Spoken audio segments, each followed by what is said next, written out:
ডিজিটালাইজেশনের সুফল পেতে শুরু করেছে জনগণ সরকার। যশোরের ভূমি অফিসে ডিজিটাল সেবা শুরু করার পর থেকেই অনেকটা সহজ হয়ে গেছে নামজারি। 14 দিনের মাথাতেই চৌগাছায় এখন ভূমির নামজারি করা সম্ভব হচ্ছে। দালালের দৌরাত্ম্য থেকেও মিলেছে মুক্তি, আর এর ফলে এই খাত থেকে দিন দিন সরকারের রাজস্ব বৃদ্ধি পাচ্ছে। শিয়া বাটার, অ্যালোভেরা ও ভিটামিন ই সমৃদ্ধ লিলি বিউটি সোপ।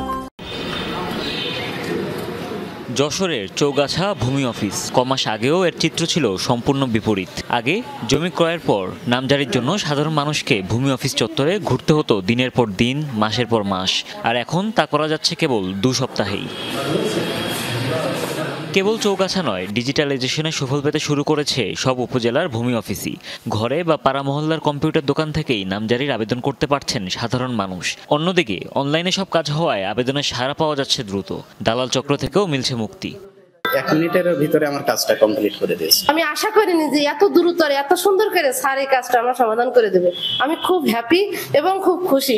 এখন থেকে আমার নিজের কাজ আমি নিজেই করব। বলছি বাবাজি কতদিনের মধ্যে হবে? তা বলতে 1 সপ্তাহের মধ্যে করে দেবো। 1 সপ্তাহের মধ্যে কি 10 দিনের মধ্যে গেলো যে আমার করে দিল। এখন যারা সেবা গ্রহীত বা সেবা প্রত্যাশী মানুষজন অফিসে আসেন, তাদেরকে আমরা চেষ্টা করি যথাসাধ্য দ্রুততার সময় সেবাটুকু দিয়ে তাদের ছেড়ে দেওয়ার জন্য। শুধু কাজের গতি বেগবান নয়, ডিজিটালাইজেশনের প্রভাব পড়েছে সরকারের আয়ও। চৌগাছায় শুধু নামজারি থেকেই দ্বিগুণ রাজস্ব আদায় হয়েছে। ডিজিটাল হওয়ার কারণে মানুষ খুব সহজে সেবা পাচ্ছে এবং কাজের মান বাড়ছে। এর ফলে আরো রাজস্ব বেশি হচ্ছে।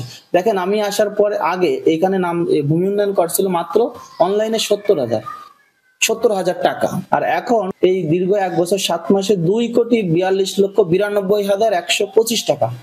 দেশের প্রথম ডিজিটাল জেলা হওয়ার সুফল এটি, দাবি জেলা প্রশাসকের।